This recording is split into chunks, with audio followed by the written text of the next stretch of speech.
So, Christmas has rolled around, and for me, the year's end has always been a time for some nostalgia. Maybe it being cold enough that there's no reason I'd ever want to leave my cozy room helped me to get more immersed. Or maybe I was just a lazy fucker. Either way, now I want me some Might and Magic. So, without further ado, let's recap the last episode.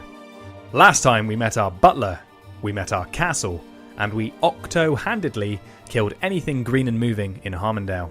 Except oozes, because that's a waste of our time. We were dissed by an old man and happened upon the body of a young one. A simple one.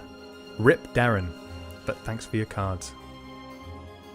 Okay, so straight off of winning our first game of Archimage, I was feeling pretty godlike in every way imaginable. So I made a beeline for the arena. A place where you can go toe-to-toe with a bunch of scale-to-level enemies. So firstly, the music here is absolutely mental. Might and Magic games have a tendency to become crazy sci-fi adventures in the end game, but here we're nary 2 hours in and we've got this.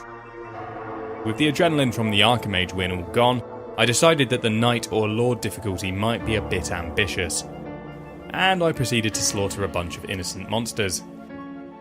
It's easier to reconcile what you do when you're out in the real world, trying to explore and some goblins are in the way.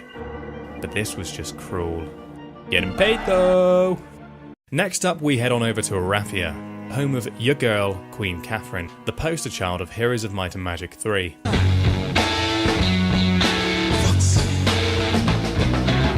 We get a quest to deliver a letter to Lord Markham so that Norbert here can get a historically important quill. Then we find Gina Barnes, who only goes and tells us there's an Archimage championship.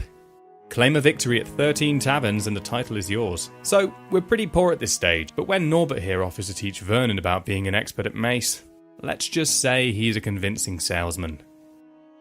Destroy organs without mess? That's a buy. It was almost worth it just to see Vernon's cute little face light up. Am I allowed to say that? Anyway, how many people are called Norbert in Arathia? Can't be acting like Norbert's a common name.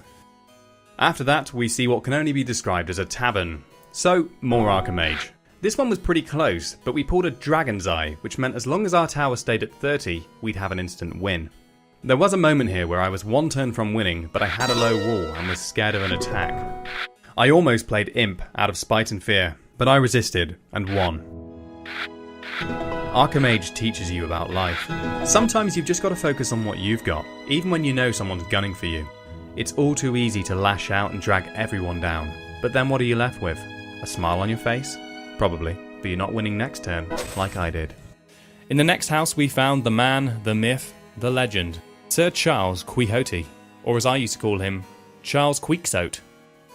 Charles is the man you need to please if you wish to become a Crusader, and this is the first promotion quest for the Paladin class. The second promotion is decided by which faction you choose to align with, but we'll get into that later. Then we meet Frederick Org, who's in charge of the first promotion for Knight.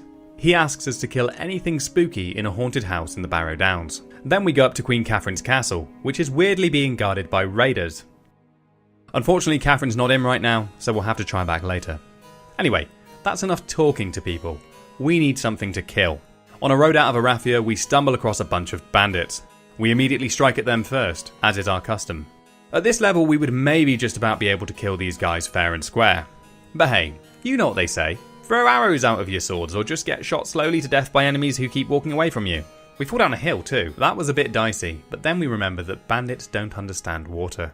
After clearing out these bandits and stealing all their shit, we take a stroll through Fort Riverstride, motherfucker, and walk up the nicest looking hill.